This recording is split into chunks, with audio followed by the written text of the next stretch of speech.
Welcome to the Luehmann Circus. Today we're going to be talking about something very personal.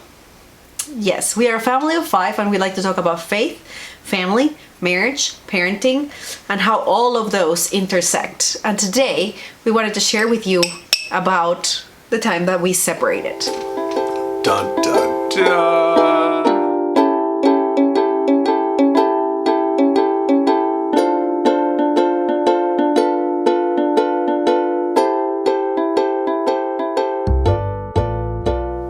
So we have been married now for almost 9 years. We'll celebrate our 9-year anniversary in June.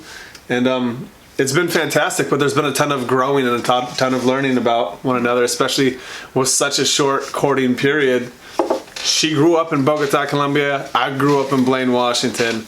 There is no middle ground between those two that we have come to figure out. No, San Diego. Yes, there you go. We dated for 3 months. We got engaged and then we got married 6 months later. So I married a stranger, really.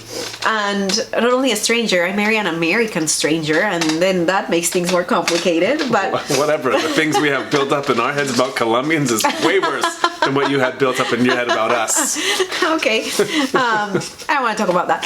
But the thing is that our whole entire life, at the same time that we were getting married and we were engaged, during that process, there was also a church plant that we were helping in. We moved to San Diego specifically to help plant this church. So our whole entire marriage had been helping plant this church. And we really made it the focus of our marriage. Right. We never were able to separate our marriage and identity from planning this church and our identity in the church. Right. So the church had become an idol. This specific church that we were working, the ministry, our ministry had become an idol. And at the end of 2015, beginning of 2016, we walked away. Because we've become so uncomfortable, and God had really made us very uncomfortable. Where we knew we had to go find God and our identity in God outside of this particular ministry that we were working in, right, because this one had become our idol. So we did. We walked away, which was probably one of the hardest things we've had to do. It was easily the hardest thing that we had to do as a couple. As a couple, for sure. Yeah, because this was our family, this was our friends, and we had to walk away from it all. This was 9 years of relationships. This was 9 years of career. This was 9 years of everything. Literally bringing people closer to us and having relationships that were our family, because my family wasn't close by and her family wasn't close by. Mm-hmm. And so anyways, during that process, oh, sorry. I thought you were done with that thought. We're good. So sorry. We're good. Nope. I thought you were done. No, I don't know where to go now. Very short-term memory's gone. Go, Joe. So after we left, we went on a journey. We went on a journey to figure out what is it that God, what is the new assignment? What is it that, who are we? And what is it that we are supposed to do in the world? You know, we believe that every single person that is in this world has been put here on assignment to do something magnificent and incredible and to change the world, really. So we went on a journey to say, okay, everything that we've worked for is gone. It's over. So now what? And really the journey that we went on was more of self-discovery. Like, who are we really? Like, what do we really believe? What is it that we really want to do? And not the things that we had imposed on ourselves that we were supposed to do, you know, because we were Christians and we were pastors. And because we're Christians and pastors, we started believing that we had to do these things. And then for the first time in our entire relationship, we didn't have to do anything. Because the truth is that there was an assignment on Joe's life and there was an assignment on my life as well. And then how do we make that work coming together? And we had no idea, because the assignment that we were living out for the previous 9 years was not what was on our hearts. Right. Anymore. Yeah, any longer. So that's when things got interesting and complicated, because this is the thing that we believe now. It is when you walk out into the wilderness, it is when you walk out alone, just in search of God, that you actually discover the most incredible things about yourself and about God. So we started learning a lot. And the first journey we went on is what went wrong, because there was a lot of hurt feelings when we left the church. We were hurt. We hurt a lot of people. Yeah. And we sat down with God and we said, what happened? Like, You know, because we were truly lost as to what happened in our lives at that point, and we knew that we were hurt, and we didn't know how to get through that.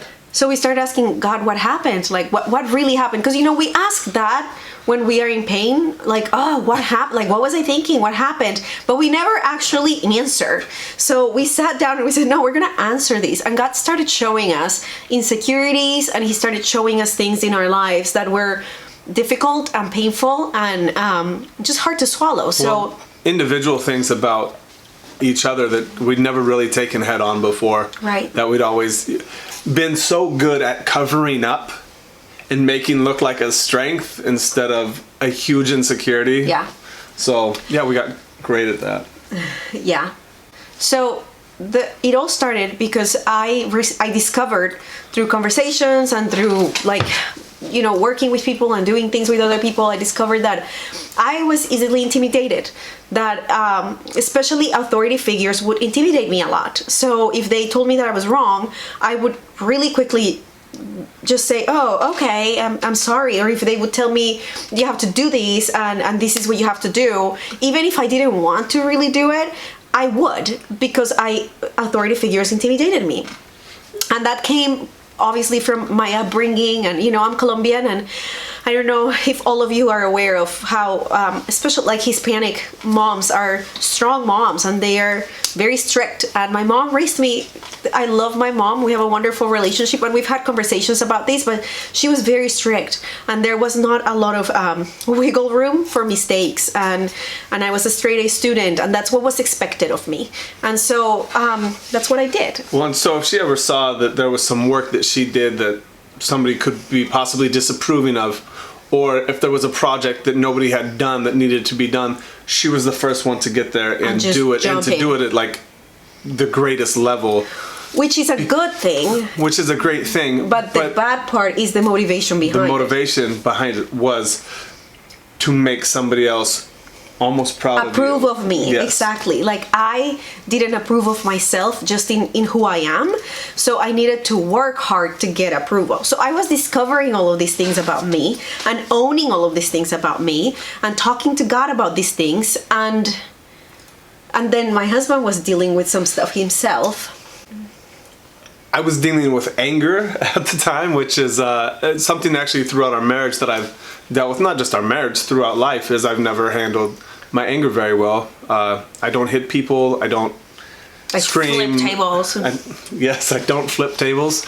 I don't shout curse words at folks and stuff like that.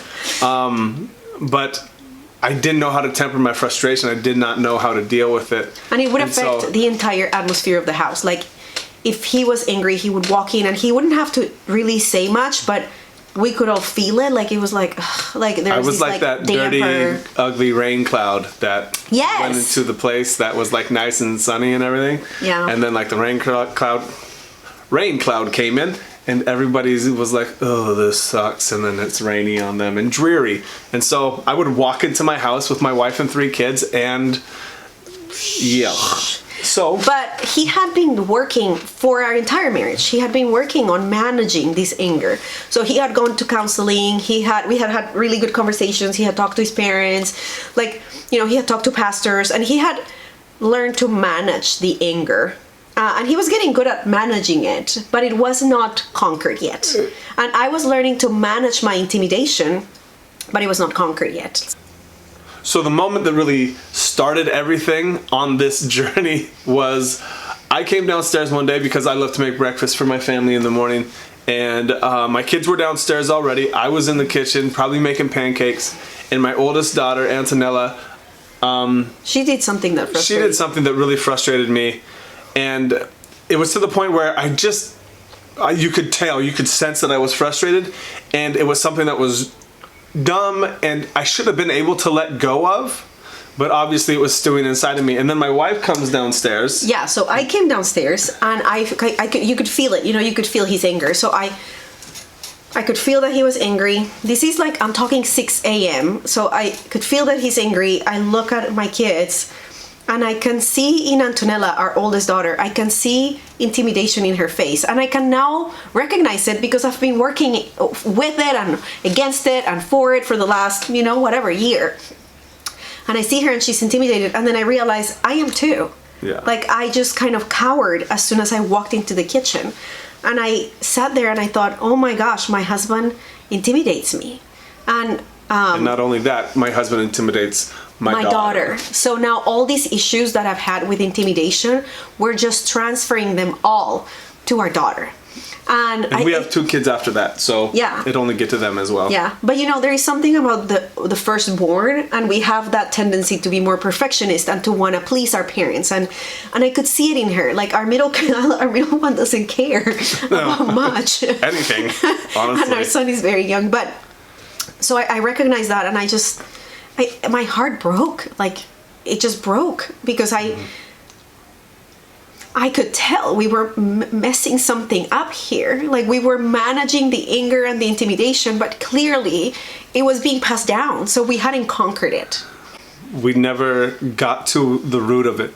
No, we never went down and found out where it came from and how to actually attack it.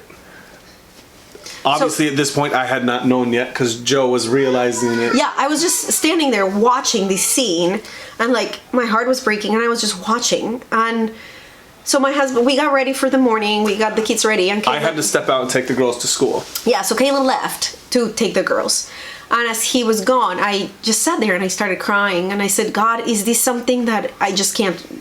Like I won't have a victory over? Like, is this just meant to be my life? That I'm just a woman that is intimidated and that's it? I have a child who's done pooping.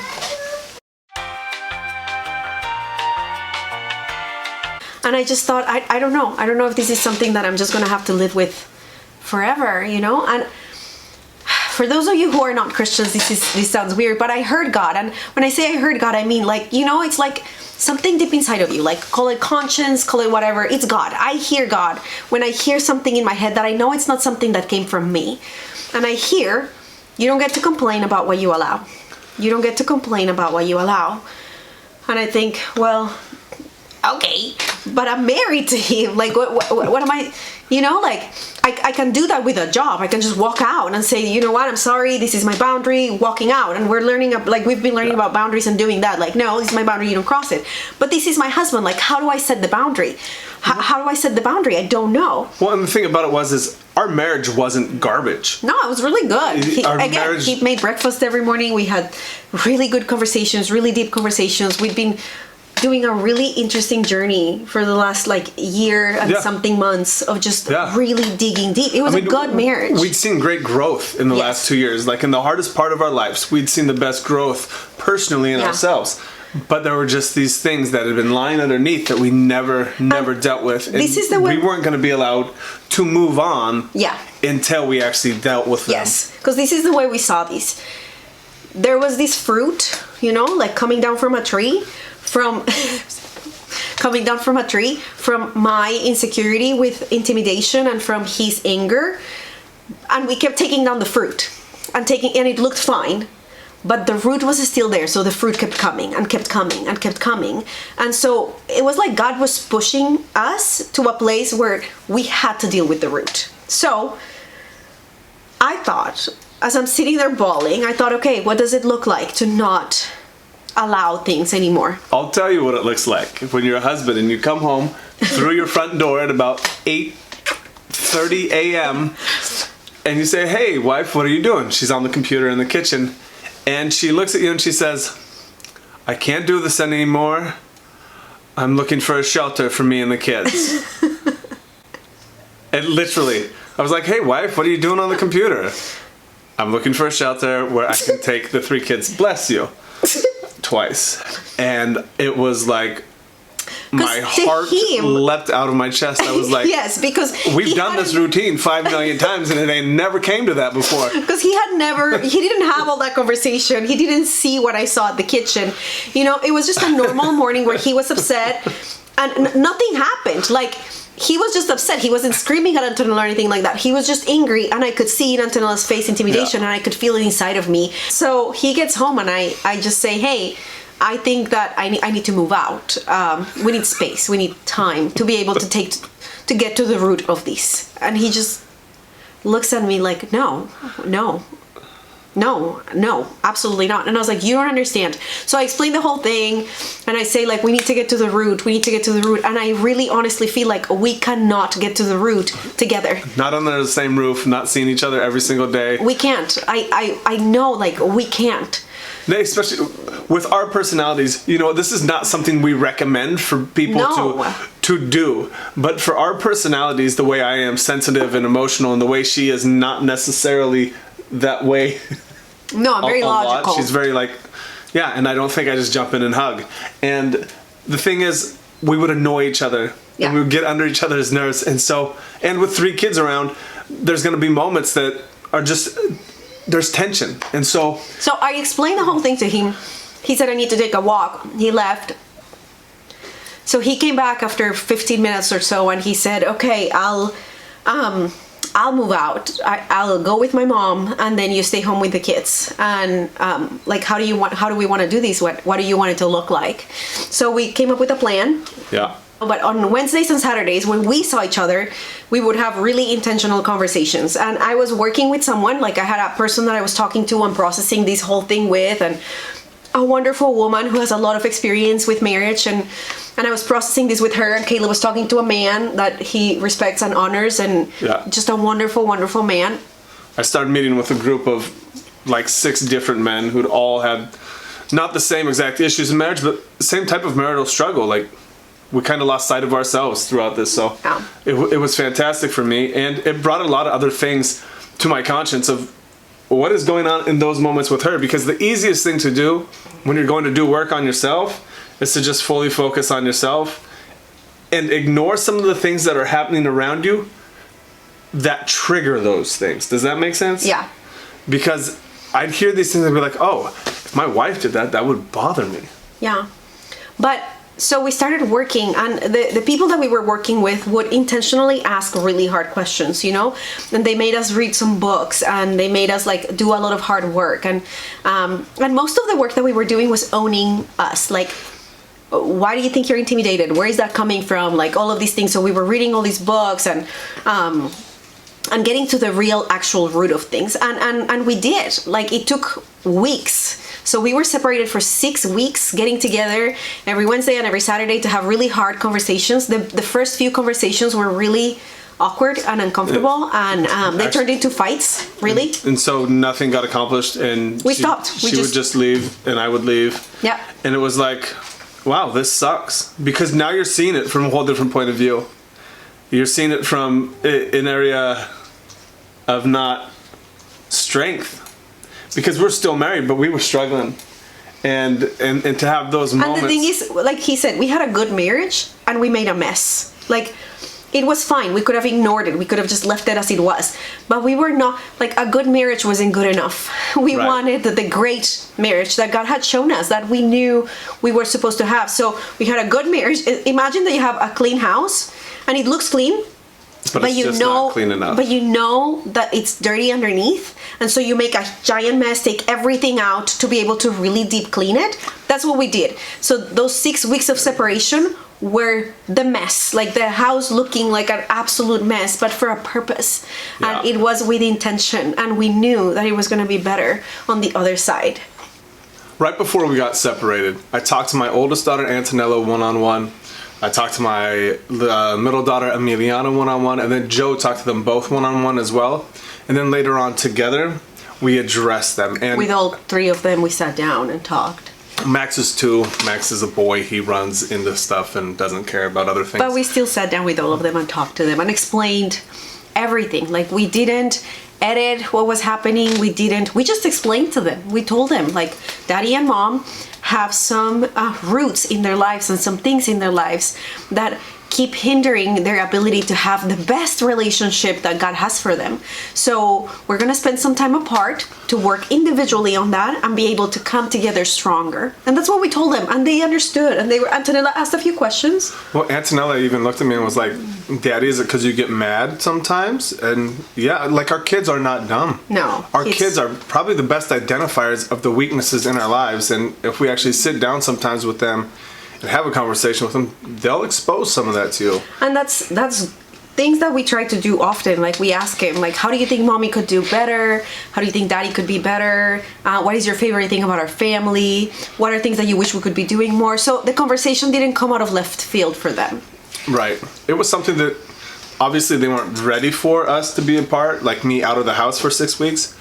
But they are young kids and they're adaptable. They adapt to things. And so with the way Joe and I handled it, it was very easy that I was still in their lives and still that I'd take them to school, I'd pick them up some days, but they knew that something was changing between us. Yeah.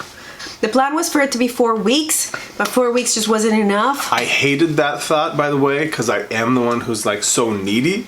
Oh, stop it. We both know that. And I actually looked at her and I was like, I think we should do this for 2 more weeks. Yeah. And she was like, I think we should. And I was like, son of a... But no, I was actually completely down to do that because there was still things inside of me that I knew needed to be changed before I could be around my wife all day long and not have the same feelings of being attacked, not being loved, being just so... I don't know. I identify myself as... These are things as a victim all the time. So this is what we discovered during those 6 weeks.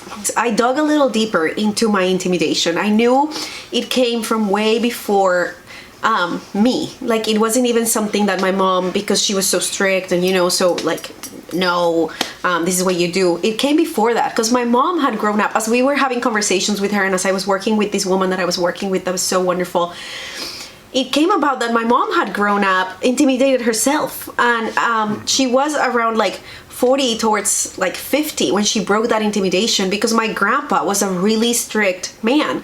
And as we talked to him, same for him. He grew up intimidated and he grew up and he broke it actually much younger for many reasons. He was younger, he was a man, he was younger, he had to do all of these decisions that were hard, he had a hard life.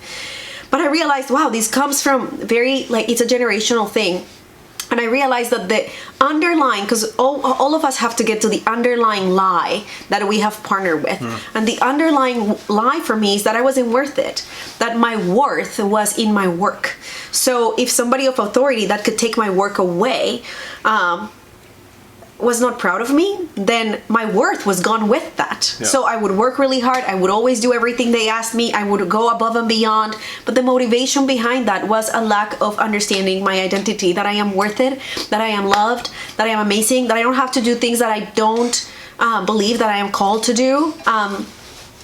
And learning that was huge for me because I was able to break off the lie, the underlying lie, and I didn't discover that in 2 days or 3 days. It had been a work in progress, and then in those 6 weeks I was just able to get to the nail. But I had already been peeling at it, and then on those 6 weeks I was able to just get to the point. It was like doing an intensive, like an intensive training or something like that. But Caleb discovered, for me, I realized that my anger didn't start out as anger. It started out as a lot of it was self-worth and not feeling loved because I didn't understand love at that point. And I grew up in a household where there was a divorce. I thought that I was the one who'd be able to basically love them back together. When that didn't work, I kind of just gave up on a lot. And then I got into a relationship with a young woman and, thought it was going great and realized that my insecurities were just crazy and once again felt like I was unlovable. And so at that point when your intention was to fix people. So you wanted to fix your parents' marriage. You got into a relationship with this woman to make her happy. You wanted to, and you did the same with me. You just wanted to make me happy. Right. And when your parents, I think a lot of myself. Yeah, when your parents made the choice that worked for them, that was best for them, and when this woman just finished the relationship, it was a short relationship, and then when I wasn't happy because of just you, that's when I would take myself away and feel like a failure. And then with that, not knowing how to approach that or handle that at all, I'd walk into a situation, especially with my wife, whom I saw every day, but realizing that I wasn't helping our relationship no matter how much I thought I was loving her properly. Yeah. I felt like a failure. And so I'd just be upset or angry every time I entered the room, which would cause for Well, this is friction. like he would feel like a failure, and none of this is conscious work. I mean, I know that a lot of you have experienced anger and you don't even know why you're angry, or you feel really depressed, or you feel really sad, or you feel really like, gosh, nothing that I do is good enough. I would feel that a lot, and you are not consciously recognizing that that comes from all of these places. That's why we were doing the work. But so Caleb would feel like a failure, and his feelings of failure would turn into anger, because that's the only way that he could cope with it. That was his coping mechanism. Right. His anger would get me intimidated. My intimidation would make him feel more like a failure, and he would get angrier. I would feel more intimidated. We were in a circle, and we discovered this during those 6 weeks separated. Well, we want to make this video because we know that we're not the only marriage that has ever felt this way. We're not the only people who've ever felt that way. But we know that there's a lot of judgment that goes out, especially towards even what we did. Yeah. But there's a lot of people who just aren't honest with themselves and what's going on in their life. And they're married and they feel ashamed to open up to their spouse to say, hey, we've been married for 10 years, but I've completely struggled with this. Yeah. And I'm very insecure. And your marriage might be just good, but you know it's not great. Right. And you know that there are these things that you keep going, like you keep fighting about the same things, or the same behaviors keep happening. Yeah. As long as you keep putting a Band-Aid on it and managing the fruit, you're never going to be free, and you're never going to get to the great that God wants for you. Yeah. There was no shame in being separated, and we shared it openly while it was happening. We shared it with people. If people would ask, we would tell them. Yeah. Because honestly, there is never shame in doing whatever you need to do to be able to be the healthiest that you could ever be. Cheers to health. We didn't want to settle any longer, and we settled for 8.5 years. And we were tired. We were tired of settling. I mean, I think at times it felt like we were tired of each other, but that wasn't it. No. We were tired of settling for not living up to what we're called to live to. And Yeah.